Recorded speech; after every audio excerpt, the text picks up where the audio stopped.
So, as much as I like to look at the objective side of movies, I have to admit that's nowhere near as important as the subjective side.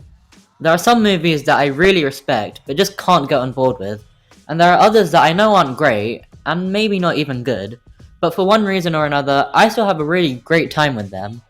And these are the movies that I'm going to be talking about right now. Today, I'm going to give you my top 5 favorite guilty pleasure movies of all time.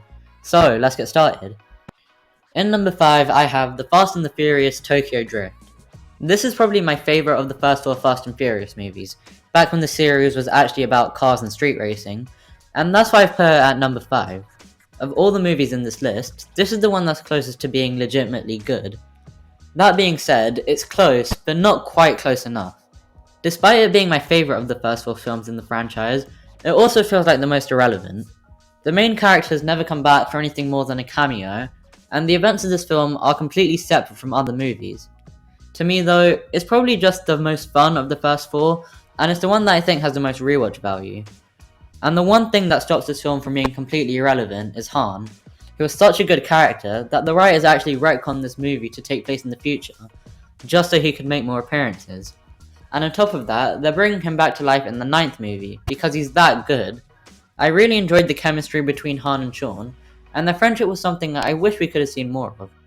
Although Tokyo Drift has a pretty weak plot, and not much relevance to the rest of the franchise, I still really like it because it just entertains me a lot, and I really like the dynamic between Han and Sean.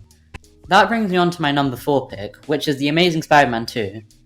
Of all the movies in this list, this is easily the most frustrating, because it had the potential to be great, but because of studio interference, it wound up being a lot worse than it should have been. But I rewatched it recently, and I had a way better time with it than I thought I would. I appreciate that it tries to go for a lighter tone than the first movie, and it actually has some really good ideas. I especially thought the villains, Elektra and Green Goblin, could have been really good if they were just executed a little bit better, because they had decent motivations, but I just feel like the script needed a few redrafts for everything to make more sense. I also really respect what Mark Webb was trying to go for in this movie. He was trying to make a film about relationships that was more character driven and about how Peter Parker being Spider-Man affects the people in his life. And that's a really great concept for a Spider-Man movie in my opinion. And you can see elements of what Webb was trying to do, and I think that part of the movie works really well. That's basically why I like this movie as much as I do. The villains aren't anything special, a lot of the writing isn't great, and Spider-Man himself acts really out of character, but it just has so many good ideas I can't ignore that makes me appreciate the film more than other people. Next up, I have Scooby-Doo and Scooby-Doo 2 Monsters Unleashed. From this point on, I don't really have a defense for these movies. If you don't like them, I can't blame you, because I 100% stand all the hate they get.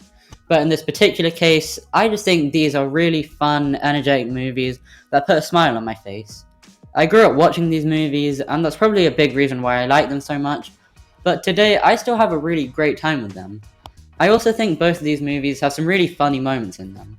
They may not resonate with most people, but for some reason they resonate with me a lot. That's basically all I can say about these films.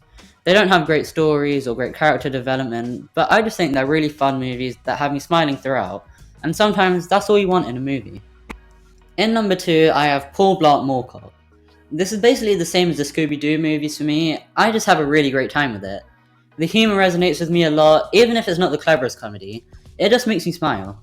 I feel like comedies are the movies that are most likely to be my favourite guilty pleasures, because a lot of them don't have good stories or good characters or good romance subplots or even smart humour, but they just deliver something simple and straightforward that gets a lot of laughs out of me for some weird reason.